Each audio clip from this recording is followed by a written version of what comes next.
토지 형상이라고 하죠. 토지 형상 6개 중에 가장 좋지 않게 평가받는 게 자료용 토지라는 건 알고 있죠. 근데 왜 자료용 토지가 낮게 평가하는지는 혹시 아시나요? 모르시죠? 자, 오늘 그 부분에 대해서 좀 짚어보려고 해요. 왜 자료용 토지가 그토록 좋지 않게 평가를 받게 되는지, 그 객관적이고 타당한 이유를 들어서 사례를 중심으로 제가 설명을 한번 드려보겠습니다. 자, 시작해 보시죠.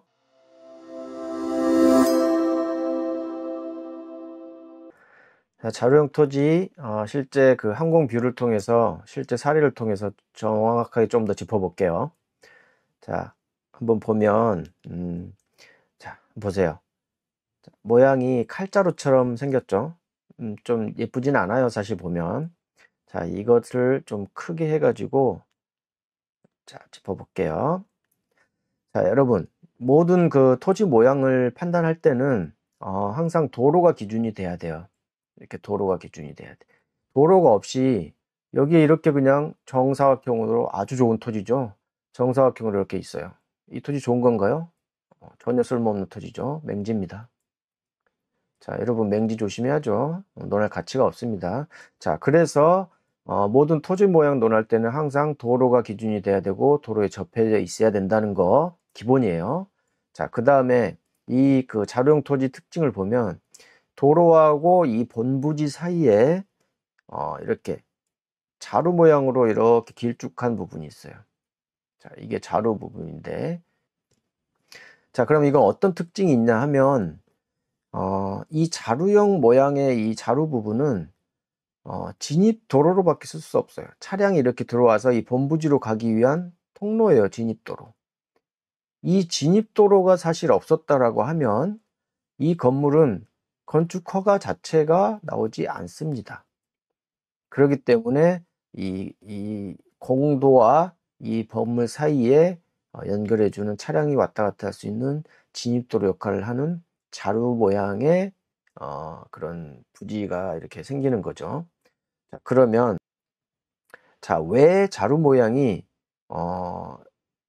그 평가할 때, 감정평가나 그 공시지가 선정할 때 평가를 제일 낮게 평가를 받는지 한번 보면, 자, 여러분, 이 면적이, 자, 이 토탈 여기까지 이렇게 해서 이 면적이, 자, 100평이라고 가정을 해볼게요. 쉽게 100평이라고 가정을 하면 이 부분이 약 한 70평 정도 되죠. 자, 그럼 이 자루 부분 30평이라고 합니다. 그러면 자, 여기가 예를 들어서 그 계획관리 지역이라고 해볼게요. 계획관리 지역은 건폐율이 40%예요. 40%면 우리가 이 100평의 토지에서 40평의 건물 그 건폐율을 적용하려면 최대로 지을 수 있는 게, 최대로 지어야 하는 게 몇 평이죠? 40평까지는 건물을 지어야 이 땅을 최대로 활용하는 거예요. 자, 그러면 볼까요? 이 자루 부분 30평의 부분은 건물을 지을 수 없다고 그랬죠. 왜냐? 차량이 통행하는 통로예요. 건물을 지으면 안 되죠. 자, 그렇기 때문에 30평은 날리고 이 70평 부분에다가 40평만큼만 짓는 거죠.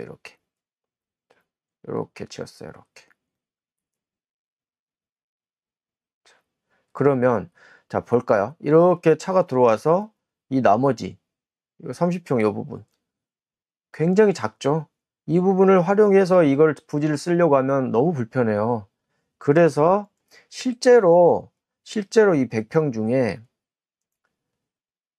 이 건물의 면적은, 여기가 70평이라고 봤을 때 건물의 면적을 한 25에서 30으로 짓는 거예요. 그럼 건폐율이 어떻게 되죠? 100평 중에서 30평 지었으니까 30%죠. 자, 계획관리 지역에서 40평 지을 수 있는 땅인데 30평밖에 못 지어요. 왜요? 왜? 이 땅이 자료용 토지이기 때문에. 자, 이해되시죠?